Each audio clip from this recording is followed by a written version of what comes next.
ఇలా కాంగ్రెస్ జగన్లు ఎవరి దారుల్లో వాళ్ళు వెళ్తుంటే రాజకీయ అపర చాణుక్యుడు చంద్రబాబు ఏం చేస్తున్నారు? 2 సార్లు అధికారానికి దూరమైన టీడీపీని 2014లో ఎలా అధికారంలోకి తేబోతున్నారు? టీడీపీ అడుగులు ఎటు పడబోతున్నాయి? మరి ఉద్యమాన్ని పతాక స్థాయికి తీసుకువెళ్లిన కేసీఆర్ ఈ 3 పార్టీలను ఎలా ఎదుర్కోబోతున్నారు? వీరందరి రాగాల వెనుక వ్యూహాలేంటి? అధికారం కోసం కాంగ్రెస్, వైఎస్ జగన్ ఇద్దరే కాదు, వారికన్నా ఎక్కువగా టీడీపీ అధినేత చంద్రబాబు కూడా ప్రయత్నాలు చేస్తున్నారు.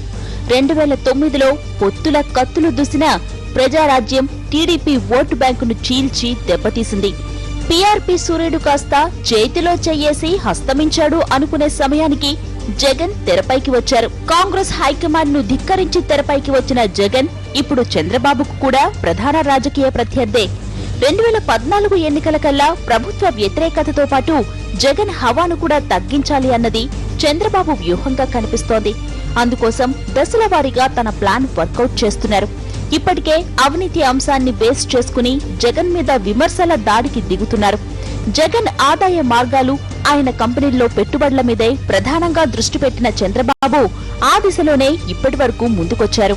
ఒక కాంగ్రెస్ పార్టీ ఓట్లే కాదు, ఈవెన్ తెలుగుదేశం పార్టీలోకి ఉన్న ఓట్లు, అందులో తటస్థులుగా ఉన్న ఓట్లు, వీటిలో కూడా కొన్ని కొత్తగా వచ్చిన పార్టీకి పోయే అవకాశాలు ఉన్నాయి. కాబట్టి నేరుగా ముఖాముఖి పోటీ కాంగ్రెస్ తెలుగుదేశం మధ్య జరిగినప్పుడు ప్రభుత్వ వ్యతిరేక ఓటు అనేది తప్పనిసరిగా మొత్తం ప్రతిపక్ష పార్టీకి వచ్చింది. కాబట్టి ప్రతిపక్ష పార్టీ లబ్ధి పొందే అవకాశాలు ఉన్నాయి. అయితే ఇక్కడ 3వ పార్టీగా వైఎస్ఆర్ కాంగ్రెస్ పార్టీ వచ్చింది. కాబట్టి అది తెలుగుదేశం కొంచెం ఇబ్బంది కలిగించే అంశం ఇప్పుడు ఈ ఎన్నికల్లో.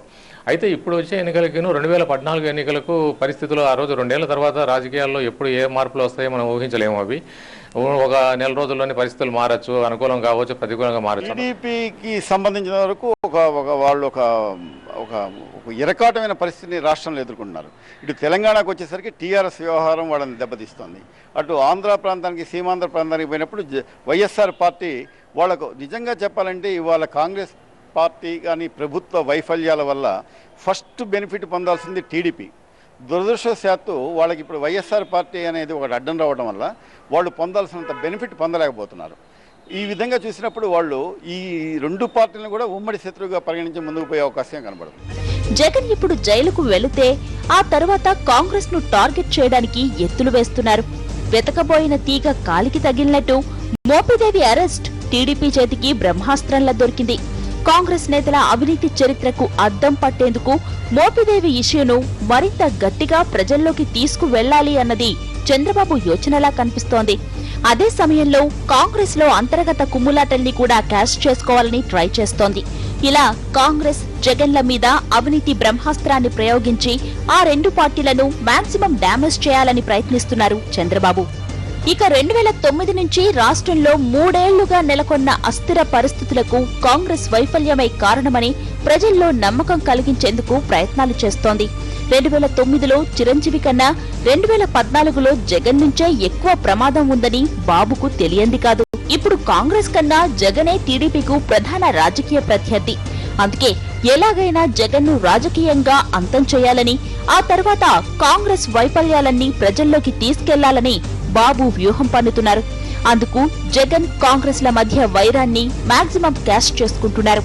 ఇక ఆ 2 పార్టీలు విమర్శలు చేసుకుంటుంటే పిల్లిపోరు పిట్ట తీర్చినట్లు ఆ విభేదాల్ని చంద్రబాబు తనకు అనుకూలంగా మార్చుకుంటున్నారు. జగన్ కు ఉన్న పాపులారిటీను తగ్గించడానికి మూకుమ్మడిగా విమర్శలకు దిగుతున్నారు.